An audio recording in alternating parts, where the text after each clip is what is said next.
विद्यार्थी मित्रों, welcome again.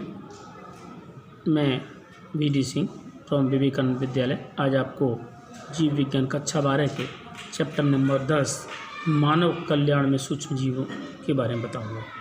जैसा कि आप लोग हेडिंग में देख रहे हैं, मानव कल्याण में सूक्ष्म जीव, यानी कि जितने भी सूक्ष्म जीव हैं, माइक्रोब्स हैं, जो सूक्ष्मदर्शक यंत्र से दिखाई देते हैं, नग्न आँखों से दिखाई नहीं देते हैं, ऐसे सूक्ष्म जीवों का मानव कल्याण के लिए कैसे उपयोग किया जा सकता है और किस प्रकार से उपयोगी हैं। जैसा कि हम लोग जानते हैं और सुनते हैं कि बैक्टीरिया और वायरस मतलब एक प्रकार का जहर। बैक्टीरिया और वायरस हमारे जीवन के लिए हानिकारक है, ऐसा अधिकतर लोग मानते हैं। वायरस का नाम सुनते ही लोग घबरा जाते हैं कि वायरस फैल गया मतलब बहुत ज़्यादा तकलीफ। लेकिन बहुत सारे वायरस और बहुत सारे बैक्टीरिया हमारे लिए फ़ायदेमंद भी हैं। जिस तरह से कि जहर एक नुकसानदायक, आप लोग जानते हो जहर एक नुकसानदायक वस्तु है, लेकिन जहर जब किसी बीमारी या किसी भी प्रकार की सूक्ष्मजीवों को मारने के लिए उपयोग में लिया जाए तो जहर फ़ायदेमंद हो जाता है। बस उसी प्रकार से वायरस और बैक्टीरिया भी हमारे शरीर में विभिन्न प्रकार के रोगों को दूर करने के लिए और विभिन्न प्रकार से उपयोगी होते हैं। तो यहाँ पर हम उन्हीं के बारे में चर्चा करेंगे। सूक्ष्मजीव सर्वव्यापी हैं। इनका स्थान देखें, आवास देखें तो सर्वव्यापी हैं। गर्म पानी, ठंडे पानी, झरने आदि में ये खूब पाए जाते हैं। अति सूक्ष्म एवं नग्न आँखों से न देखे जा सकें इस तरह के सूक्ष्मजीव होते हैं। जहाँ किसी भी प्रकार का जीवन संभव नहीं हो वहाँ भी सूक्ष्मजीव पाए जाते हैं। जैसे कि 100 डिग्री सेंटीग्रेड के गर्म झरने में भी, गीजर में भी, मृदा में भी, गहराई तक और बर्फ़ की परतों के बीच में भी ये पाए जाते हैं। यानी कि इनका कोई भी ऐसा स्थान नहीं है कि जहाँ ये ना पाए जाते हों। प्रकार अलग अलग हो सकते हैं। अगर इनके स्वरूप की बात करें तो स्वरूप में के रूप में सूक्ष्म जीवों के बारे में बात करें तो प्रोटोजोआ जीवाणु यानी कि बैक्टीरिया, कवक यानी कि फंजाई, विषाणु यानी कि वायरस और विरोइड और प्रियोन जैसे कुछ सूक्ष्म जीव अलग अलग स्वरूप में यहाँ पाए जाते हैं। जिनके बारे में स्टडी करेंगे। पोषक माध्यम पर विकसित कर देखा जा सकता है इनको, यानी अगर इनको देखना हो तो इनको कॉलोनी बना कर देखना पड़ता है। अकेले को देखना संभव नहीं होता। जब बहुत सारे बैक्टीरिया एक जगह पर होते हैं तो उनको आसानी से हम देख सकते हैं। अगर यहाँ कुछ बैक्टीरियाओं की बात करें तो यहाँ देखिए टोबैको मोज़ेक वायरस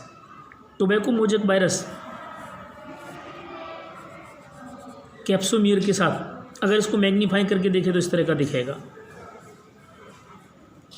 यहाँ पर ये DNA कोर और ये कैप्सिड्स हैं, इस तरह का दिखाई देता है। ये वैसे दंड आकार का दिखाई देता है। दूर से देखेंगे कॉलोनी के अंदर तो इस तरह के दिखाई देंगे, लेकिन और ज़्यादा मैग्नीफाई करके देखेंगे तो TMV इस तरह का दिखाई दे, टोबैको मोज़ेक वायरस। यहाँ हम देखें बैक्टीरियोफेज वायरस, यानी ये वायरस है लेकिन कैसा है, बैक्टीरियोफेज यानी बैक्टीरियाओं को खाने वाला, बैक्टीरियाओं पर ग्रो करने वाला ये वायरस है, इसलिए इसका नाम है बैक्टीरियोफेज वायरस। ये इसकी भुजाएं हैं और ये पूरा का पूरा शीर्ष वाला भाग है और यहाँ पर ये कॉलर है। इस तरह से यहाँ पर ये देखें बैक्टीरिया है। बैक्टीरिया के प्रकार आप लोग पहले पढ़ चुके हो। बैक्टीरिया के प्रकार के बारे में गोलाणु, दंडाणु, वक्राणु, सर्पाणु प्रकार के बैक्टीरिया के बारे में पढ़ चुके हो। यहाँ पर ये कशाभिका युक्त वायरस है। इस वायरस के अंदर कशाभिकाएँ हैं। बैक्टीरिया की बात करें तो ये कोमा के आकार के, दंड आकार के, गोल आकार के और सर्पाणु आकार के ये पाए जाते हैं। ये एडिनो वायरस है, जो एडिनो प्रकार का वायरस इस तरह का होता है। अगर इन सूक्ष्म जीवों की बात करें तो सबसे पहले बात करें घरेलू उत्पादन में, यानी कि बहुत सी ऐसी चीज़ें हैं जो घरेलू उत्पादन में सूक्ष्म जीवों का उपयोग करते हैं। जैसे कि आप लोगों ने देखा होगा घर में दूध में से दही बनाया जाता है, तो दूध में से दही बनाने के लिए सूक्ष्म जीव बैक्टीरिया की ज़रूरत पड़ती है। ये बैक्टीरिया दही बनाता है, जो कि दही कितना फ़ायदेमंद है आप लोग जानते हैं। घरेलू उत्पादन उपयोग करते हैं। इस दूध में से बैक्टीरिया का द्वारा बनाया जाता है। इसका नाम है लैक्टोबैसिलस। LAB नामक बैक्टीरिया लैक्टिक एसिड उत्पन्न करता है, दूध प्रोटीन को पचा देते हैं और संकंदित कर देते हैं, यानी कि वो थक्के जैसे जम जाते हैं, जिसे हम दही कहते हैं। उपयुक्त तापमान पर करोड़ों की संख्या में वृद्धि कर सकते हैं।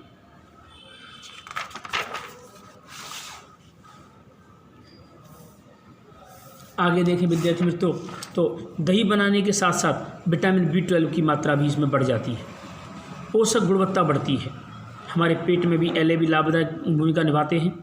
सूक्ष्मजीव डोसा इडली बनाने के लिए ईस्ट द्वारा आटे में किण्वन करने के बाद बनते हैं।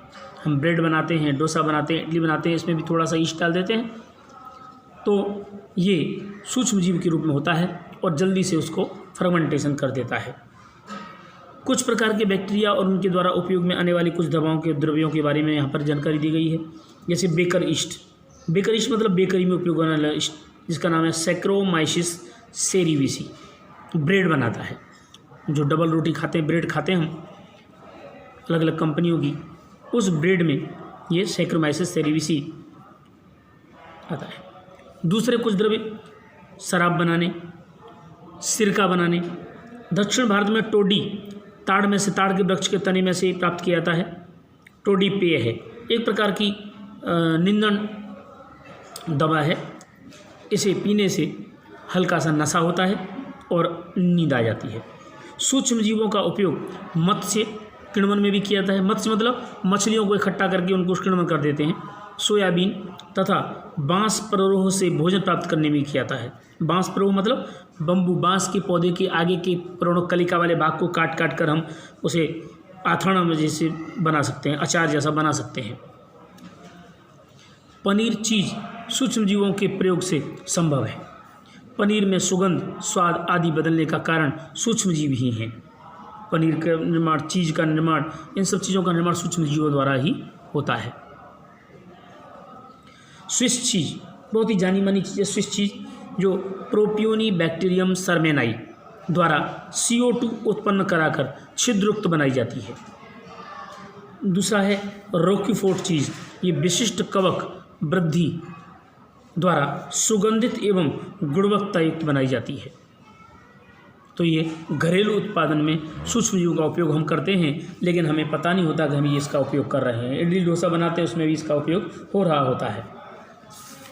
अगर हम ज़्यादा मात्रा में उसे बनाना है व्यापारिक स्तर पर बेचने के लिए, तो औद्योगिक उत्पादों में सूक्ष्मजीव का उपयोग, जैसे कि ब्रेड बनाई जाती है, चीज़ और पनीर बनाया जाता है औद्योगिक स्तर पर। अमूल डेयरी के अंदर बहुत सारी चीज़ें बनाई जाती हैं, वो सूक्ष्मजीवों द्वारा औद्योगिक स्तर पर बेचने के लिए बनाई जाती हैं। हम घर में बनाते हैं, वो घरेलू उत्पादन हो गया।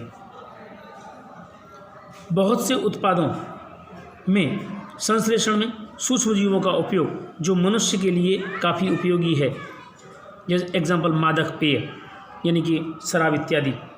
एंटीबायोटिक्स, बहुत सारे एंटीबायोटिक्स भी बनाए जाते हैं। तो दो प्रकार के द्रव्यों के बारे में हम यहाँ बात कर चर्चा करते हैं। एक किण्वित पेय, पेय मतलब पीने योग्य पदार्थ, जो वाइन, शराब इत्यादि के रूप में होता है, अभी बताते हैं। सूक्ष्मजीवों का उपयोग पहले से ही वाइन, बियर, विस्की, ब्रांडी या रम जैसे पेय उत्पादन में हो रहा है। जैसे कि बियर जौ में से बनाई जाती है।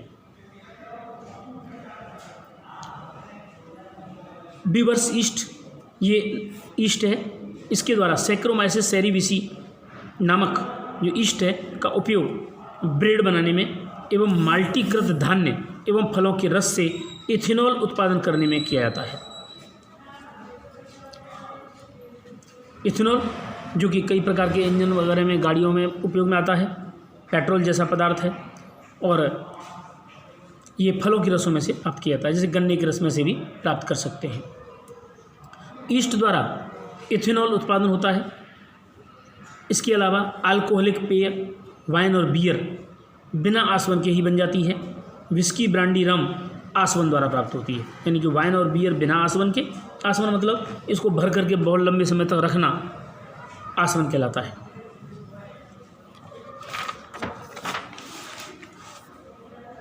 नेक्स्ट हेडिंग देखिए, प्रतिजैव द्रव्य, एंटीबायोटिक्स।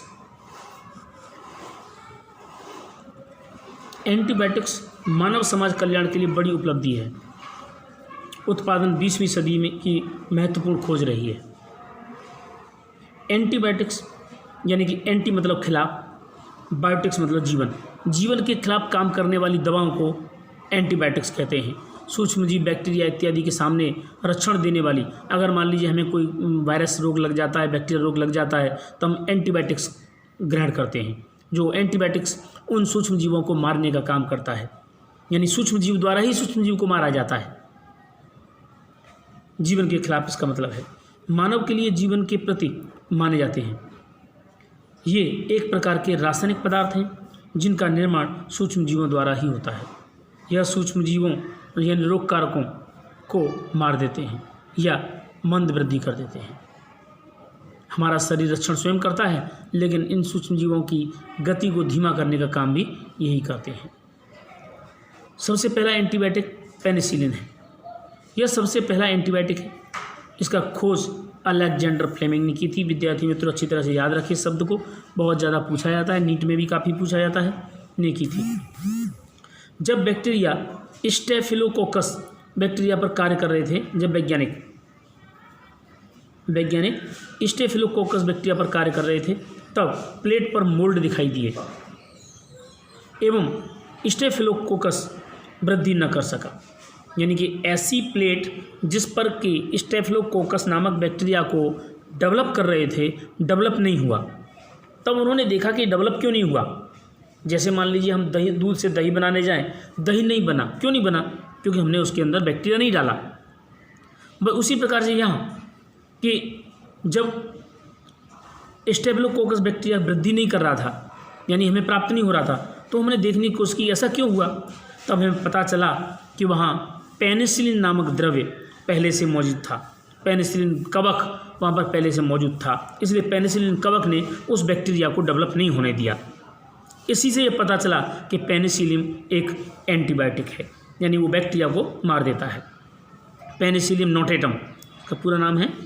पेनिसिलियम नोटेटम नामक मोल्ड से उत्पन्न हुआ, जिसे नाम पेनिसिलिन रखा गया।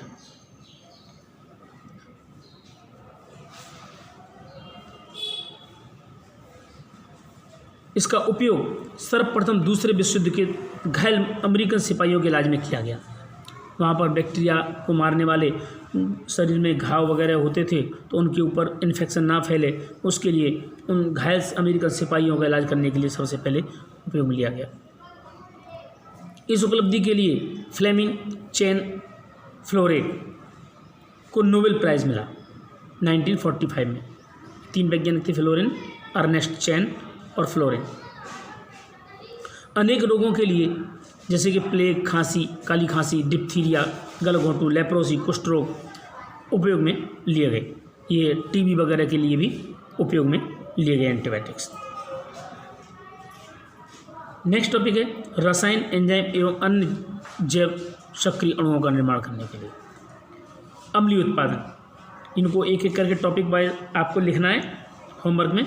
जैसे सिट्रिक एसिड का निर्माण एस्परजिलस नाइजर नामक कवक से होता है। यानी कवक एस्परजिलस नाइजर नाम है और सिट्रिक एसिड प्राप्त हुआ। तो कभी कभी ये टेबल बना करके मैच, वो सूची नहीं आती है, वो सूची 1 सूची 2, उस तरह से भी मैचिंग करने के लिए भी इस क्वेश्चन को पूछ लेते हैं।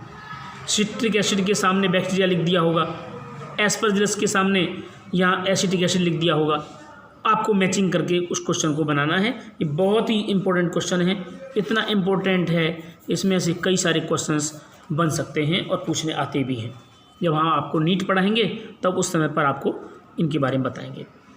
सिट्रिक एसिड एस्परजिलस नाइजर कवक से प्राप्त होता है। Acetic acid Acetobacter aceti bacteria से होता है, यानी ये कवक से होता है, ये बैक्टीरिया से होता है।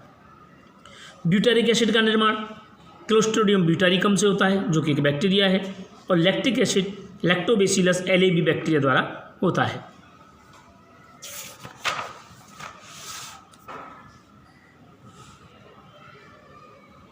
इथेनॉल का निर्माण सैक्रोमाइसिस सेरेविसी नामक ईस्ट कवक से होता है। लाइपेज एंजाइम धुलाई, कपड़ों की धुलाई उद्योग में कपड़ों को दाग निकालने के लिए काम आता है। पैक्टिनेज एंजाइम एवं प्रोटीएज के कारण फलों का रस स्वच्छ एवं साफ दिखाई देता है। फलों का रस निकालने के बाद उसमें पैक्टिनेज डाल दें तो प्रोटीन को पचा देगा और उसका जो रंग है एकदम साफ हो जाएगा।